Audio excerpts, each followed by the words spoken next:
Morning to you all. Thank you very much for being with us. Thanks especially to Professor Bill Booth for taking the time to talk with us. So Professor William Booth is an associate lecturer in Latin American history at the University College London, UCL, and lecturer in modern history at St. Catherine's College, University of Oxford. Bill completed his PhD in London in 2012 at the Institute of the Americas, UCL, and has held previously positions at Warwick, LSE, and Johns Hopkins. He's a historian of Western Hemisphere lefts in the early 20th century. Bill is interested in discussing nationalism, factionalism, and authoritarianism, and has focused on socialist and communist in post-revolutionary Mexico, but also in transnational intellectual leftist networks across the Americas. Bill has a forthcoming book to be out soon by Verso, right? Entitled A Prehistory of Revolution, about the many strands of the Latin American left during the early Cold War. He's also working on research about the Plan Clayton and the 1946 Mexican general elections. Another strand in Bill Booth's research interest digs into the intersection between writers and politics. Bill is working on poet Langston Hughes in Mexico, and also a project about communism and science fiction in Mexico, I think. His publications have appeared at the Journal of Latin American Studies, at the International Newsletter of Communist Studies. He's also a host of the Radical Americas podcast, as well as the editor of the Radical Americas Journal. So for today, we have chosen to discuss Bill Booth's most recent article, which appeared last year at the Historical Journal, Rethinking Latin America's Cold War. In this very thought-provoking piece, Bill Booth addresses particularly two questions, I think. What and when was the Cold War in Latin America? So to provide answers for these questions, as a first step, the article offers a very useful overview of some of the key interventions in the literature about Latin America's Cold War, but it doesn't stop there. Using the case of Mexico to demonstrate the utility of his proposed new approach, Bill Booth goes on to argue for a geological approach which accounts for the region's long-duration, multidimensional layers of economic, political, and ideological conflicts. Booth's suggestions account for 6 layers of interwoven struggles that, when assembled together, may help us better define Latin America's Cold War. The 6 layers are landowner and peasant, state and citizen, US hegemony and national sovereignty, capital and labor, capitalism and socialism, and US-led bloc versus the USSR-led bloc. So this is it. Thank you very much, Professor Booth. Bom dia, é prazer estar aqui e obrigado pelo convite. And I'm afraid that's the limit of my Portuguese. So, but I just wanted to say hello. I know that makes me a substandard Latin Americanist, having only Spanish, but one day when I have time, I will get around to my lack of Portuguese, I promise. So thank you very much for inviting me here. It is really exciting to see people reading the article. There is a very amusing contrast between the reception of this article and my previous article, which dealt with the Mexican left in a very narrow period, 1945 to 1947, which was part of my doctoral thesis. That article has a trickle of readers since 2017, you know, a few here and a few there. This article, perhaps because the title is very expansive, has stayed in the most read charts for Historical Journal ever since it came out, and I've had lots of interested, confused, mostly positive, some negative comments about this idea of interpreting it. And I think that's what I wanted to do. You know, it's not supposed to be the final word on anything. It's supposed to be the beginning of a conversation. And just picking up on something Felipe said, when I identify the 6 layers of conflict, one thing I think I say is at least 6, because I don't want to say that these are the only things that are important, and I'll come back to talk about the other areas that I think need further study, or that I'm not necessarily the right person to try and synthesize. But synthesis is what this was all about, and to give an indication of where my studies were coming from, for my doctoral research, I worked on the Marxist left in Mexico in the early Cold War, and I was very interested in why so many Marxists in Mexico, whether they were in the Communist Party, whether they were dissident communists, whether they were associates of Vicente Lombardo Toledano in the Union movement or in the Partido Popular, why they consistently seemed to trust and support the PRI, right up until the moment that the PRI turned very viciously against them in 1947, 1948. Particularly, as you mentioned, Felipe, one of my chapters, which I'm still hoping to work up into an article, was on the 1946 election, when the Mexican Communist Party described Miguel Alemán as proletarian #1, which I don't think history showed their judgment was very good in that case. But some of this is to do with, the orthodoxy of the dominant strain of Marxism at the time, which identified Mexico as being at a crossroads between semi-feudalism and capitalism. And I know this was a common concern for lots of Latin American communist parties at the time, a real nervousness about attacking the national bourgeoisie, and therefore slowing down the prospect of an eventual transition to socialism. And so presenting my work on that research, which I did in Mexico in 2010, and also in New York and Washington, because I looked at a bit at the US side too. I would go to conferences and hear very clear ideas about what the Cold War was, and sit on panels about the Cold War, which sat very neatly in the orthodox traditional view of a bipolar conflict. And of course, being Latin Americanist or working on the Cold War within Latin America, I'm sure everybody here knows that that's undergone a great revisionist challenge from a number of fronts, particularly over the last 20 years. But what I really wanted to do was to try and pull some of those threads together and to start to organize them and categorize them in ways that would be useful for my research and also useful for teaching, because teaching the Cold War in Latin America is often quite difficult, particularly when you zoom in on particular conflicts, and students will say, well, this doesn't seem to be about capitalism versus communism, or this doesn't seem to have anything to do with the Soviet Union. So what's really going on here? Another catalyst for this was I suppose, the publication of Hal Brand's book, a very successful book on Latin America's Cold War in, I think, 2010, which nevertheless made a very strong case that the Cold War didn't really happen in Latin America until the Cuban Revolution. And having studied Mexico in the late 1940s, I couldn't really agree with that. My view was that the friendship, the alliance between Alemán and Truman, the fact that there was a very strong anti-communist crackdown on trades unions, that there was persecution of the Communist Party, all of these things came together, for me at least, to characterize the Alemán presidency as a Cold War presidency. And so I wanted to push that a little further and see, whether this was a common thread among, particularly in the Anglophone literature. I think that in the literature that comes out of Latin America is a lot more nuanced on this period.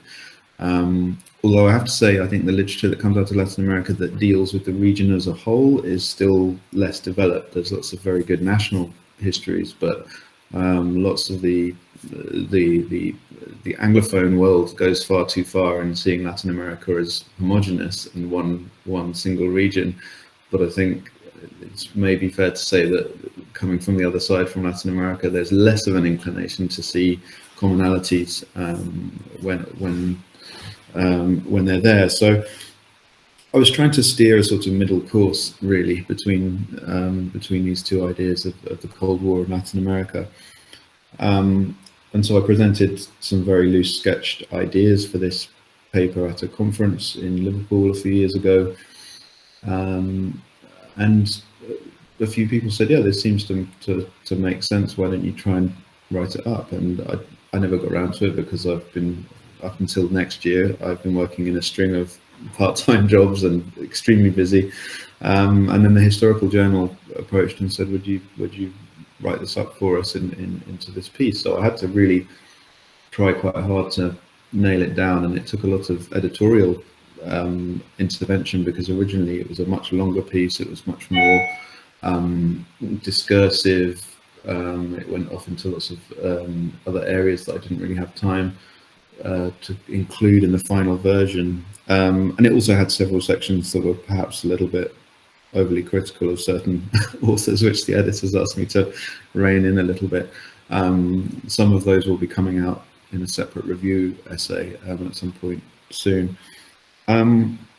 But I wasn't trying to pick a fight with anybody in this article, and the vast majority of people have responded to it and said, you know, this is kind of, you're going into it with a generous spirit, which I wanted to do. You know, I'm writing about lots of historians and political scientists that I admire greatly in this article, and really it's just an attempt to pull their work together, in a sense, to some kind of framework that tries to make sense of it.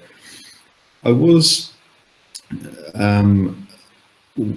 a little worried because Rob Carl, the historian of Colombia, pointed me towards the Hajimu book on the Korean conflict, and the introduction to that is a great intervention against the idea that the Cold War happened at all. And he sort of says the only real measurable Cold War that there was that was going on inside individuals' heads, because everybody's Cold War experience was different. And I thought, if I signed up to that completely, then there would be no point in me writing this article. So I had to acknowledge it, and then just say, you know, actually, as I say at the end of the article, you know, I think it still happened. I think this is a reasonably, you can identify this period and identify certain characteristics of this period, but you can also point to the fact that lots of these things started a heck of a long time before 1945, and so pulling apart those layers and saying, okay, well, when did this start? When did this start? You know, what was the particular manifestation of this sub-regional conflict? Obviously, none of this is brand new. You know, the attempt to pull it together hopefully is interesting and new, but the ideas in there belong to other people. And you know, Grandin's talked about a more simplified version of a layered conflict before. Tanya Harmer has done great work pushing us to think more about intra-regional contrasts and commonalities. And more recently, Vanni Pettina did a kind of similar exercise, looking more on the Latin American literature side, but had some of the same inclinations as I did, although I think he pushes capitalism and socialism and their versions of modernity as the essential conflict to think about. And I think that works well in many cases. I think in other cases we have to look at other factors. It's you know, again, this is not the final word, and I think one thing that would be a great companion piece to this for somebody to do would be to look more substantively at the literature produced in Latin America about this. I dipped into it as much as I could in the scope of this, but it was mainly focusing on the Anglophone literature and problems that I saw with the Anglophone literature. I think there's a separate point about the different interpretations you get in political science and in history. too. And some of the more critical comments that I took out of the piece were on the whole directed at some North American political science interpretations of Latin America's Cold War, which are very exculpatory of the US role. And I think I didn't want to sort of lapse back into this pre-revisionist idea that we were talking about puppets here, because I don't agree with that. You know, there's a lot of bargaining, compromise, negotiation that goes on between the US and local elites, or local counter-revolutionaries sometimes. But what I did want to acknowledge was that it's that alliance that's very important in a lot of these conflicts, and it's not always an explicit backing from the US, but there's always, I think, a tacit backing and a lack of threat of consequences for instance, coup plotters in many countries in Latin America during the Cold War, that they don't need to have necessarily a headed note paper from somewhere in Washington DC saying that the coup can go ahead. That's implicit, and that's very important, but it's also impossible to measure how important, because we're talking about the mentalities of groups of people seeking to undermine either democratic or other regimes. So that's the kind of story of how the review, the historiographical review piece came about. And I do want it to kind of push on into some other areas, because you may have noticed that not all of the conflicts that I talk about are the same kind of conflict. So some of them are based in political economy, some of them are based in international relations, some of them are based in the field of ideology. And I think those things are all important and all come together in the period that we're talking about. But there were other things that I sort of tacked on at the end, knowing that they needed to be talked about because they're important, but they didn't necessarily fit everywhere in this period. They didn't necessarily fit very well into that categorization. And so I talked a little bit about race, gender, religion, and violence as other possible areas for examination. There's been quite a marked tendency in the last few years to use violence as a category of analysis. And I think there can be some utility in that, but I also think violence is generally a product of other things going on. And so I wasn't sure I wanted to think about it as part of this layered stack.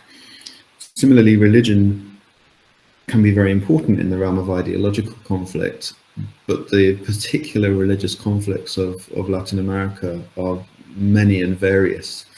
I think, you know, you can take, as I think I said in the article, you can take the Chomskyan idea that the Cold War in Latin America can be boiled down to Pentecostalism that's funded by the CIA versus liberation theology.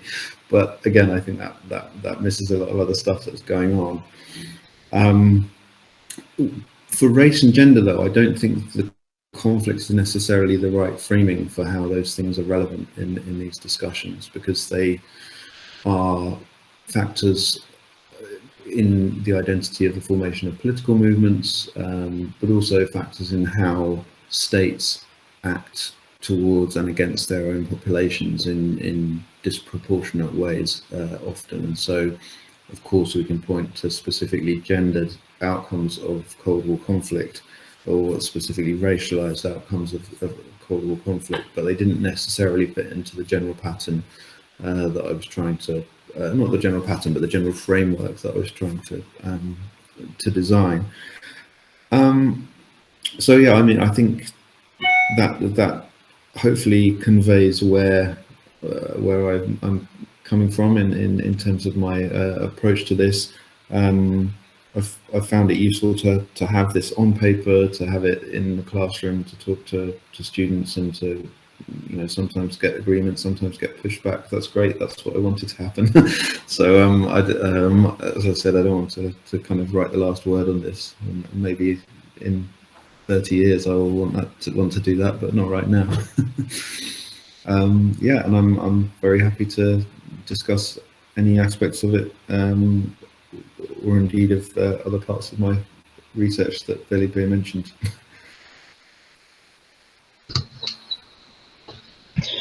Thank you very much, Professor Booth. It was very interesting to hear you talk a little bit about how the